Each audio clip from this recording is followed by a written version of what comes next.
Is using a controller on a PC worth it? Well, it really depends on what you're doing. There are 3 situations in which I think a controller is very useful. Now, those situations would be, 1, games that just feel better when you're using a controller. This would be games that are more like couchy, more of an experience. Single player AAA games, there's quite a few where I prefer using a controller. I go back and forth on games like Cyberpunk, but there's games like The Last of Us, which it's true, this was a PlayStation game. It's been a PlayStation game for several generations or whatever. So it's built kind of around a controller. But the main idea here is not necessarily that the game is built around a controller. That's a separate thing. But that it's just an overall nicer experience. Some people also just prefer controllers. They're comfortable. It's a solid thing. You hold this one thing, it's got all the things you need. It's just right in the palm of your hand. And there's palms of your hand. And there's something nice about just having that confined thing. And when you're using a keyboard, right, where there's a million different keys, some people can get lost. This is mostly, though, specifically confined to people who've been using consoles to play games and are then trying to transfer over to PC. If you've been on PC for a while, it's hardly even something that comes across your mind that there's a billion keys. There's like 5 keys that actually get used by every game, like F and E and WASD, right? So it's, again, but it is one of those things to consider, is that there are a bunch of keys, and some games will have some oddballs thrown in there. Like, some people moving over to PC might not be familiar with the idea of using M to open a map, or B to open your bag, or whatever. There's some interesting mnemonics you can use to memorize these things in some games, but some people might just be a little lost at stuff like that, and there's a lot of different ways that can go in different games. So that is something to keep in mind. Sometimes having that confined, clear space laid out for you in a controller can be really nice. I agree that it can be really nice to use like that. Overall, I prefer keyboard and mouse for most things. There are some things that I prefer it, and this kind of leads into the second point. This is very similar to that first point, right, where sometimes it just feels better. But this is specifically games that are built around it. Like The Last of Us is kind of built around it, right? But one notable example from recent times, very notable, kind of swept the Game Awards, is Expedition 33. You'll notice when you first boot it up, right? Every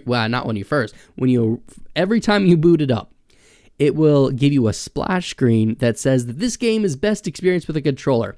And let me tell you, having tried to play it with both a keyboard and mouse and a controller, it is a significantly better, well-tailored experience for controller. The menus seem to favor it. The combat definitely tends to lean towards it. It's less menu surfing and like direct buttons to go into each menu. Like the way it's laid out in combat, you press a button to go into a sub-menu. And on keyboard, that's a little finicky, while on controller, there's just, this set number of things, but that's nice. If it was actually, in my opinion, if it was properly maintained for keyboard and mouse, it might be nicer just be able to use your mouse to select those things, but I don't think that's like a thing, because they basically just ported in keyboard and mouse controls is what it feels like. And so there are games like that where it's just overall nicer to use a controller because it was specifically built for controller, and only pretty much the bare minimum went into making it support keyboard and mouse. And they're pretty open and honest with that, with, the splash screen saying you should probably use a controller and all of that. But then this is the big one that I see with a lot of things, and one of the big reasons why I even had a controller for PC to begin with, and that is the fact that in some games, it just gives you a competitive advantage. It is not just subjectively better for comfortability or how, familiar you are with it, but specifically as well, it is just, you're gonna get an edge with it. This is mostly in games that require, analog inputs, So if a lot of racing games, Rocket League is huge to use a controller in specifically. That's actually the big reason why I ended up with a PS5 controller, is because I used to play quite a bit of Rocket League with a buddy of mine, and I wanted to use controller, and I was already using a PS4 controller, and the PS5 controller was a really big upgrade in my opinion in comfortability. But yeah, in games like that where it's important to be able to get those tiny movements, because on a keyboard, every button you press is on or off. It's a binary input, right? It's either going to be a 1 or a 0, it's on or off, and that's it. True or false, that's it, right? But when you have inputs like these triggers, analog triggers, and I'm pretty sure most of you already know this, right? There's a difference between a not pulled, a full pull, and a half pull, right? That is all. There's like a ton of different inputs here. So if you're working with like a throttle, right, you can accelerate this much or accelerate this much. There's all of these different distances you can accelerate. And then it's also true of like turning. You can do little micro adjustments in turning. This was really nice in Rocket League for like dribbling and stuff like that, where it's all possible. You can do it with keyboard and mouse. It's just a lot easier to make those small adjustments when you're working on a controller that has many more different ways you can adjust stuff. Then there's other titles where it's not really due to the input method. And in fact, I would argue that the input method on its own is worse. It is worse, but due to the way the game is made, they force it to be better. And what I'm specifically talking about is in games like Call of Duty, where there's aim assist and heavy amounts of aim assist in particular. There's some games that can balance it out pretty nice, but particularly in games where there's a ton of aim assist, right?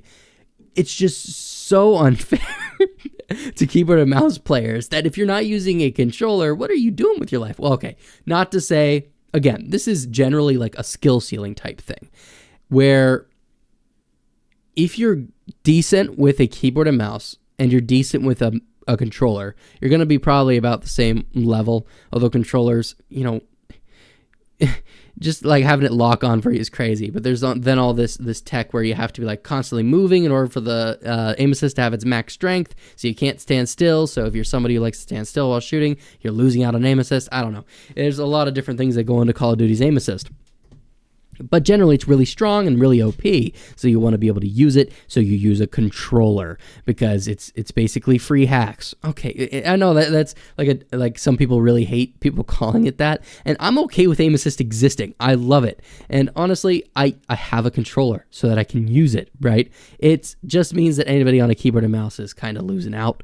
But at the same time, if it wasn't for that aim assist, controller would be such dog water in comparison to keyboard and mouse that anybody playing on a console, which is where a lot of the sales of Call of Duty games go to, would be totally out of commission in comparison to PC gamers who already have the big buff of better frames and crud. So honestly, I think it's okay. Some people are really not happy with aim assist and stuff like that, but I am perfectly fine with it. In general, though, I would rather play most of my games on a keyboard and mouse. Most of my games. This is most shooters in general. Call of Duty is an exception. Call of Duty is a massive exception when it comes to the FPS genre. And things like Doom Eternal, controller is just significantly worse in my opinion. Although it's one of those things where technically both of the input methods are usable and can get you to approximately the same level of play. But one of them is just going to have a lower barrier for entry, is going to be easier to improve in, and just overall be a more optimal experience. And in Doom Eternal, I think that is the case. Although it specifically, with some of the targeting things, has a snap feature, where when you do a zoom in or something, it'll snap to a weak point, which can make controller much nicer. But then again, you also lose out on things like dedicated weapon swap keys, which is really nice in my opinion. My brother gets so annoyed at me that I use that because he thinks it's like try-hard behavior. Whatever, try-hard behavior in my butt. But yeah. And that's without even getting to the mouse. That is a huge thing. In general, the mouse is just so nice because it's your arm and it's your hand and it's your fingers, right? There's all of these different points of contact, and then it's just this to this is a move that is one-to-one with your screen movement. Now this, again, if you're using mouse acceleration, which is a whole nother topic that we could get into in another video, then that'll change. But in general, that one movement is something. With controllers, what you're controlling isn't the one-to-one movement, like to here is going to be a set movement, right? Instead, what you're doing is you're controlling the speed of rotation, specifically in frames per second. Oh my gosh, first-person shooters. Excuse me, my mind's on another planet. In first-person shooters, you're controlling the speed of rotation of your character. You're not controlling the rotation itself, right? It's the speed. But yeah, in general, it depends on what games you're playing, what your preferences are. If you're using a TV, using a mouse and keyboard is hard. There are some like couch, like all-in-one things that you can get that sit on your lap and have a keyboard and like an area for a mouse, or I think some of them might have touchpads. And if that's what you want to do, you could do that. And that's nice. That'll do the things.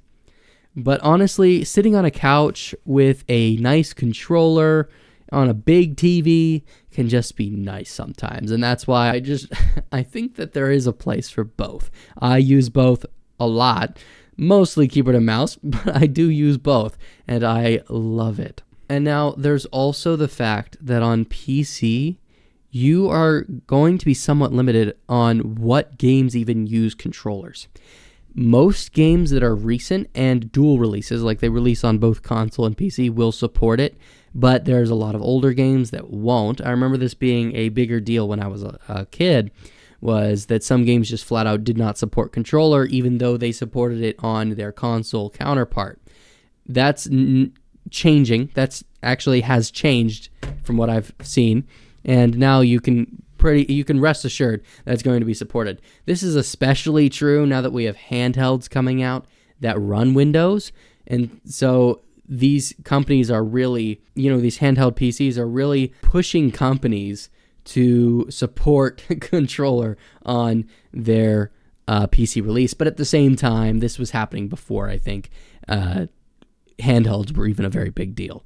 But yeah, just a little bit of a ramble on keyboard and mouse versus controller. I'm sure I didn't say everything that I have to say on this topic, so I might revisit it at some point. There's a lot that goes into making keyboard and mouse and controller inputs different. I actually had a huge phase there where I was really into keyboards specifically, like customizing keyboards and doing a bunch of stuff like that. So I might talk a little bit more about that in the future. I'm not sure. I'll consider it. But yeah, I'd just like to thank you guys for tuning in. It means a lot. We're really getting close to the 1K barrier. I know it's been a while since I've uploaded. Hopefully that will change, turn around. We can get back to the 3-a-week schedule. I'm planning from here on out to release on Sunday, Wednesday, and Friday. Sunday, Wednesday, Friday is my goal. If not that, then it'll be Monday, Wednesday, Friday, either Sunday or Monday. Really depends on what it ends up looking like for me. But yeah, guys, I would just like to, again, thank you for tuning in. It means the world. And I hope you all have a wonderful Christmas season, a wonderful new year. And yeah, have a good day. Bye-bye.